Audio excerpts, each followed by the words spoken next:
Assalamualaikum warahmatullahi wabarakatuh. Selamat datang kawan pajak pada siniar yang diadakan oleh KPP Pratama Jakarta Jagakarsa, Bijaks, Bincang Pajak Jagakarsa. Untuk para pemirsa, kawan pajak dimanapun berada, semoga selalu diberikan kesehatan. Pada episode siniar kali ini, kita akan membahas topik yang semakin populer, yaitu platform yang sedang dikembangkan oleh DJP Kortek. Dalam penyampaian siniar tentang Kortek, ada beberapa segmen yang akan kami sampaikan. Dan siniar kali ini, rekan saya akan menyampaikan tutorial konverter dan impor XML bukti potong PPH unifikasi Kortek. Jangan lewatkan tutorial lengkapnya, ikuti langkah demi langkahnya. Semoga siniar kali ini memberikan manfaat untuk kawan pajak. Halo kawan pajak, selamat datang di video kita kali ini. Kita akan membahas terkait bagaimana cara teman pajak supaya bisa mengimpor banyak data di aplikasi Cortex. Biasanya teman-teman banyak sekali yang melakukan impor bukti potong ataupun faktur, dan kalau harus key in satu persatu maka akan kerepotan ya. Nah, Direktorat Jenderal Pajak di aplikasi Cortex sudah menyediakan template untuk konverter dari XML menuju XML dari aplikasi Excel. Nah, teman-teman bisa akses template-nya dan juga konverternya di laman di pajak.go.id/reform/cortex terus /template XML dan konverter Excel ke XML. Kalau masuk ke Cortex juga bisa, tinggal diklik ada tombol template nanti ya. Di sini sudah disediakan saat ini 31 template dan 31 konverter XML. Nah, ada bupot PPh 21, unifikasi, faktur, SPT masa PPN, SPT tahunan juga ada. Nanti seiring dengan berjalannya waktu akan bertambah ya. Akan ada beberapa format baru yang ditambahkan oleh Direktorat Jenderal Pajak. Nah, pada video kali ini kita akan membahas terkait BPPU atau bukti potong unifikasi. Ada PPh 23, 22, 15 dan PPh final. Nah, ini sudah kita download. Kita coba buka ya. Nah, ini Excel-nya enggak itu ya.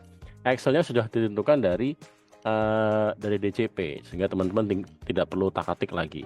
Kita coba BPPU ya, kita buka BPPU.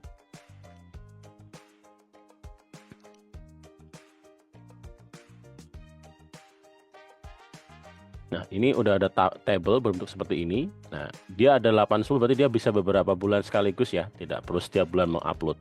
Jadi teman-teman jika ketinggalan bisa mengupload sekaligus bulan 8, 10, 9. Nah, tetapi tanggalnya tidak boleh melebihi tanggal pembuatan bukti potong.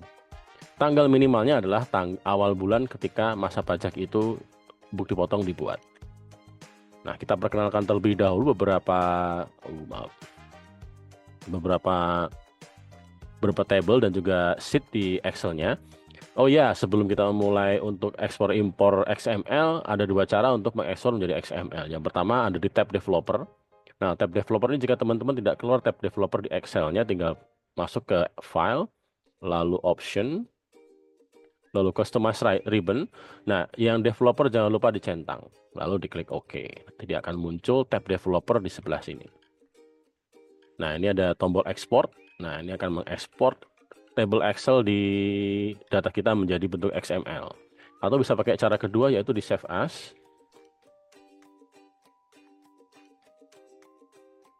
Kita pilih browse, lalu jangan lupa untuk memilih menjadi XML data.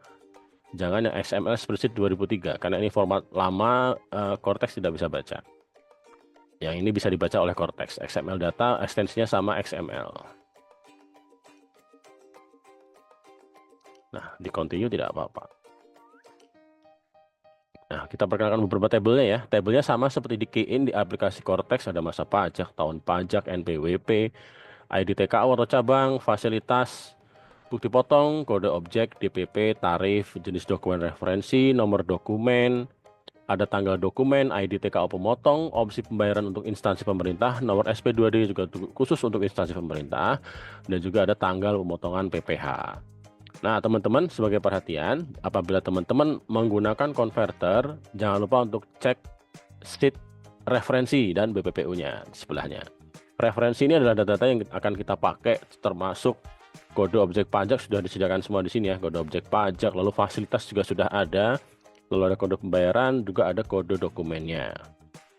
Nah, untuk pengisiannya, masa pajak kita isikan masa sesuai dengan masa pajak yang kita kehendaki untuk mengisi, untuk dibuat bukti potong. Lalu tahun pajaknya juga kita isi dengan tahun pajak. NPP-nya 16 digit. Oh ya, jangan lupa untuk NPP pemotong disamakan dengan NPP kita login Cortex. Walaupun nanti kita impersonate, login sebagai PIC orang pribadi, kita impersonate sebagai badan, tetap yang diisi NPP badan, bukan NPP PIC-nya. Lalu kita isi NPP lawan transaksi, lalu ID TKO-nya.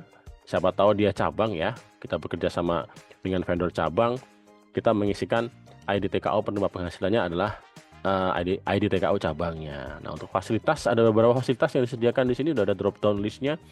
Ada pengajuan SKB BPA pasal 22, SKB BPA pasal 23, SKB deposito, SKB PHTB, ada juga ditanggung pemerintah PP 23 dan lain-lain fasilitas lainnya.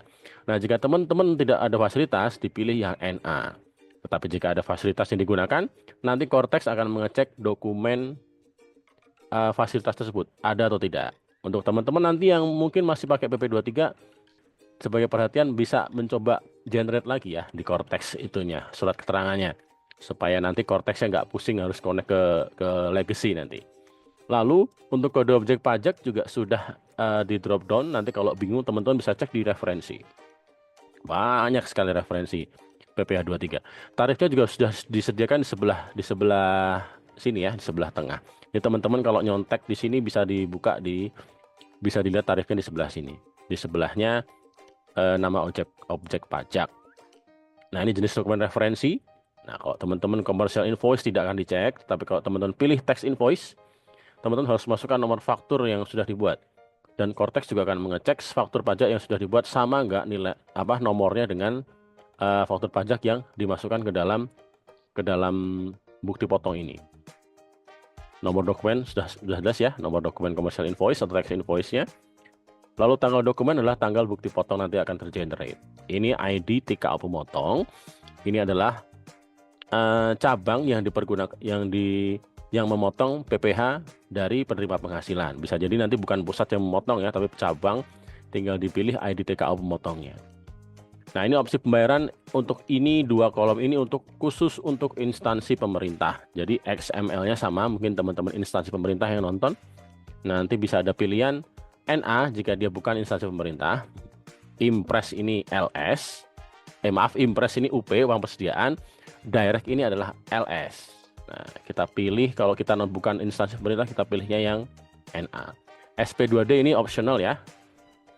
Tapi untuk teman-teman IP nanti diisi. Lalu tanggal pemotongan maksimal adalah hari ketika dia membuat bukti potong. Minimal adalah tanggal 1 masa pajak ketika dilakukan pemotongan. Contohnya, kita buat pasal 8 di sini.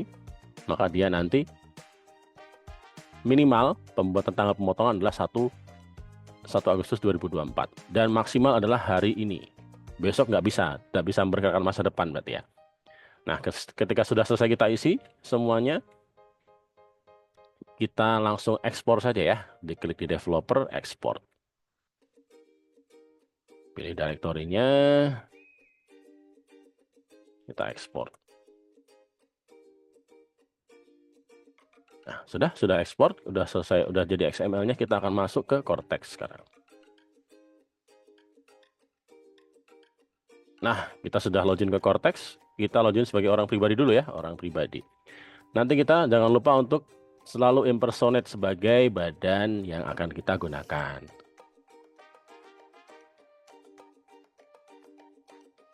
Nah, ini ya, you are currently impersonating user NPP badan. Sudah jadi badan ya. Sekarang untuk mengimpor bukti potong unifikasi, kita masuk ke menu EBUPOT. Lalu BPPU. Akan ada tombol impor data di sebelah kanan atas ini. Impor data kita klik saja, lalu kita browse XML yang sudah kita create tadi. Journal, open. Nah, nanti Cortex akan memvalidasi XML-nya. Nah, ini ada error. Nah, kita memang sengaja bikin error ya. eBupods have error. Kalau error 1 dari 5 data, dia tidak bisa terupload yang 4. Semuanya pasti akan gagal, tidak akan diupload. Nah, di sini ada deskripsinya. Bisa kita ekspor Excel juga errornya, supaya kita lebih memudahkan untuk kita membaca errornya.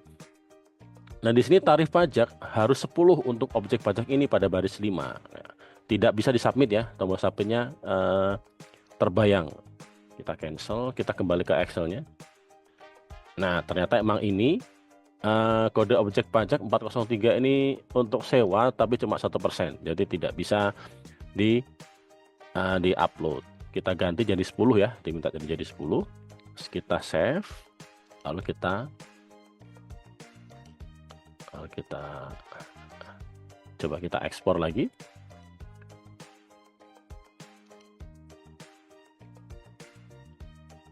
Nah, kita coba kembali ke Cortex, kita impor data.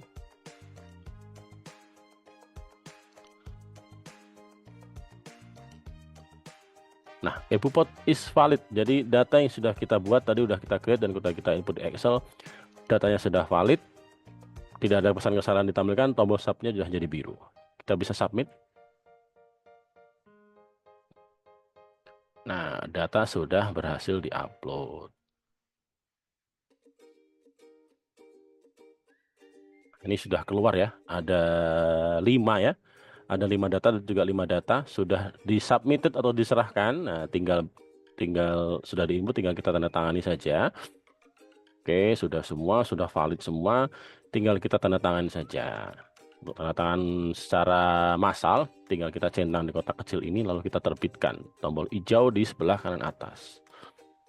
Nah, teman-teman kalau login pakai NPWP badan, tidak akan bisa signing. Ini akan kosong nanti, nicknya kosong. Jadi teman-teman harus login pakai penanda tangan. Dimasukkan passphrase penanda tangannya.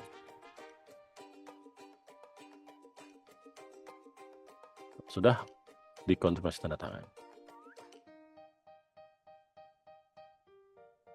Nah, untuk penanda tangan sendiri modelnya batching ya, atau istilah kerennya asinkronus. Jadi ada beberapa tahapan yang harus dilakukan Cortex untuk menerbitkan bukti potong. Yang pertama adalah ketika ditandatangani, Cortex akan create PDF atau membuat PDF atas bukti potong yang sudah kita upload. Lalu PDF itu akan dikirimkan ke signing agent atau agen penandatangan seperti kode otorisasi DJP, BRIN, BSSN, token aja dan lain sebagainya yang sudah tersedia. Lalu setelah ditandatangan akan dikembalikan ke Cortex. Cortex akan generate ke SPT masa unifikasi. Dan juga Bupot akan dikirimkan ke lawan transaksi. Jadi teman-teman tidak perlu mengirimkan bukti potong lagi secara manual atau menunggu bukti potong itu nyampe dikirim pos. Sangat memotong waktu ketika proses bisnis ya. Jadi tidak perlu lagi ada mengirimkan lagi. Nah, setelah itu sudah diserahkan dan signing in proses. Nah, ini tadi ya step-step yang ketika dia signing sedang dilakukan oleh Cortex saat ini. Nanti ketika sudah selesai, nah seperti yang sudah teman-teman tahu, nanti akan pindah ke tab telah terbit. Nah, ini belum keluar karena memang belum selesai signing ya. Jadi signingnya memang bertahap, tidak terlalu cepat karena kita harus connect ke signing edge ya terlebih dahulu. Oke, cukup untuk tutorial XML di bukti potong unifikasi. Terima kasih.